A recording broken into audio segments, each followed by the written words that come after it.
সাথে এমন একজনের কথা বলবো যাকে সমাজ থামিয়ে দিতে চেয়েছিল, কিন্তু তার জেদ আর ধৈর্য তাকে এমন এক জায়গায় নিয়ে গেছে যা কেউ কল্পনাও করেনি। গল্পটা দিশা নামে একটা আপু, তবে গল্পটা প্রতিটা মেয়ের, গল্পটা আমারও। কেমন আছেন সবাই? আজ আপনাদের সাথে কোনো সাধারণ গল্প নয়, বরং আমাদের চারপাশের এক কঠিন প্রতিচ্ছবি শোনাবো। আমাদের মধ্যে অনেকেই আছে যারা স্বপ্ন দেখে কিন্তু স্বপ্নগুলো মাঝপথে হারিয়ে যায়। কিন্তু আজ যার কথা বলবো সে কিন্তু হার মানতে শেখেনি। তো চলেন দিশা আপুর গল্পটা আমরা আজকে শুনে আসবো। আপুটা ছিল সাধারণ একটি মেয়ে, কিন্তু তার জেদ ছিল অনেক। তার চারপাশের মানুষ যখন বলতো মেয়ে মানুষের এত বড় স্বপ্ন দেখে লাভ নেই, সে তখন এক কোণে বসে নিজের দক্ষতা বাড়াতো। আপুর মায়ের একটি সেলাই মেশিন ছিল। সে সেলাই মেশিনে কাজ পারতো। সে গ্রামের মানুষের জামা কাপড় সবকিছু সে নিজে তৈরি করত। তবে শুরুতেই তার হাতের কাজ খুব একটা ভালো ছিল না। তাকে অনেকেই অপছন্দ করত। প্রতিবেশীরাও তাকে নিয়ে হাসাহাসি করত। সে তখন এক কোণে বসে নিজের দক্ষতা বাড়াতো।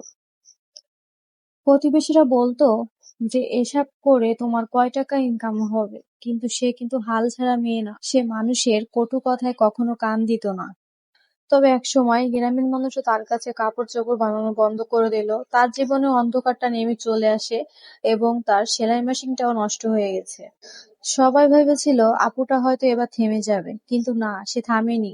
সে অন্য জমিতে কাজ করত।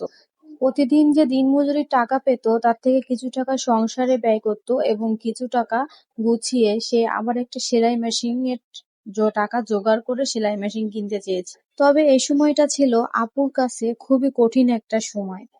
দেখবেন যখন আপনার কাছের মানুষরাই আপনাকে ব্যর্থ বলে, তখন নিজেকে ধরে রাখা কিন্তু অনেক কষ্টের। আপুটার সাথেও সেম এরকম হয়েছে, কিন্তু আপু ধৈর্য ধরে রেখেছিল। তবে আপুটা ব্যর্থ হয়নি। সে ১ বছর পরে নিজেই একটা টেলারিং শপ দিল। আজকে এখনকার যুগে সেই গ্রামের মেয়েরাই যারা তাকে অবহেলা করেছিল তারা তাদের ছেলে মেয়েদেরকে তার কাছে পাঠায় কাজ শিখাতে। তার কাছে তারা এখন আবার যায়। এখন তাকে সবাই মাথায় তুলে রাখে। যারা তাকে অবহেলা করেছিল তারাই তাকে এখন উদাহরণ হিসেবে কাজে লাগায়। দিশা আপুর এই গল্পটি শোনায়, বোঝায় যে আমাদেরকে যে আপনার কাছে কি নেই, আপনার যতটুকু দক্ষতা আছে ততটুকু দিয়ে আপনি শুরু করুন। আমি সবসময় একটা কথা আপনাদেরকে বলবো, দেখেন এই আপুটা পরিশ্রম করেছে বিধায় সে কিন্তু ওই পর্যন্ত যেতে পেরেছে। ঠিক আছে? আপনারা অল্পতে ভেঙে পড়বেন না। দেখেন আমিও মাঝে মাঝে কিন্তু ভেঙে পড়ি, ভাবি হয়তো আমি আর পারবো না, কিন্তু না, ওইখান থেকে আমি আবার ভাবি যে না, আমার কিছু করতেই হবে, আমার নিজে একটু দাঁড়াতেই হবে। ঠিক আছে? তখন কিন্তু আমি আবারই শক্ত হই, নিজেকে তৈরি করি যে নতুন কিছু করার। ঠিক আছে?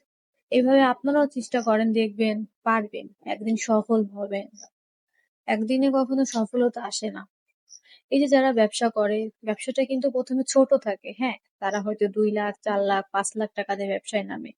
অনেকে আছে ৫,০০০ টাকা দিয়েও ব্যবসায় নামে। কিন্তু ব্যবসাটা কিন্তু প্রথমে ছোট থাকে। তারপরে কিন্তু ব্যবসাটা আস্তে আস্তে একটা বড় পর্যায়ের দিকে যায়।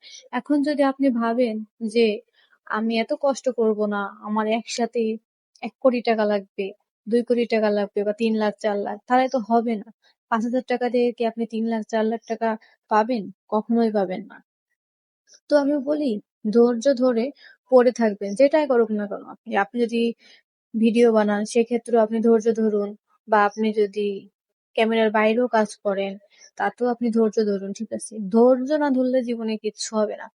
ভাই আমার লাইফে আমি অনেক ধৈর্য ধরেছি, তারপর আমার মনে হয় আমার ধৈর্যটা খুব কম। আমার কাছে কম মনে হয় আসলে।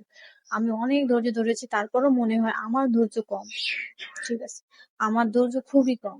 আমার ধৈর্য যদি একটু বেশি থাকতো তাহলে হয়তো আমি অনেক আগে থেকে শুরু করতে পারতাম। তো আমি মাঝপথে থেমে যেতাম না। তো যাই হোক, আপনারা আমার পাশে থাকবেন। আপনাদের দোয়ায় আমি অনেক দূর এগিয়ে যেতে চাই। আমাকে নিয়েও দেখেন অনেকেই, ঠিক আছে, অনেক সমালোচনা করে, অনেকেই অনেক কিছু বলে। কিন্তু আমি যখন সফল হব তখন কিন্তু এগুলো আর কেউ করবে না। এখন সফলতা হব কি হব না সেটা একমাত্র আমার আল্লাহই জানে। আমি তো জানি না, তাই না? এটা একমাত্র আল্লাহ বলতে পারে। কিন্তু দেখি না শেষটা কি হয়। শেষটা তো আমি দেখতে চাই। আমি কষ্ট করে যাচ্ছি, আমি পরিশ্রম করে যাচ্ছি। এই যে আমি ভিডিও তৈরি করি, এর পেছনে কত কষ্ট করতে হয়, কত খাটতে হয়। এই যে আমার ভিডিও তৈরি করে আমি এডিটিং খুব ভালো পারি না। আমি এডিটিং খুব ভালো পারি না। আমার ফোনের ক্যামেরাও কিন্তু অতটা ভালো না। আমার খুবই স্বল্প মূল্যের একটা ফোন। তবুও আমি খুশি, আমি আলহামদুলিল্লাহ। আমি সবকিছুতে শুকর করি ভাই। আপুরা, আমি সবকিছুতে শুকর করি। শুকর করবেন, দেখবেন সংসারে বরকত চলে আসবে। ঠিক আছে? তো ভালো লাগলে আমার চ্যানেলটি সাবস্ক্রাইব করে আমার পাশে থাকবেন। আপনারা আমাকে উৎসাহিত করবেন। যদি কোনো গল্প বলতে চান তো গল্প লিখে পাঠাতে পারেন। আমি আপনাদের গল্পটিও শেয়ার করব। আসসালামু আলাইকুম সবাইকে। ভালো থাকবেন সবাই।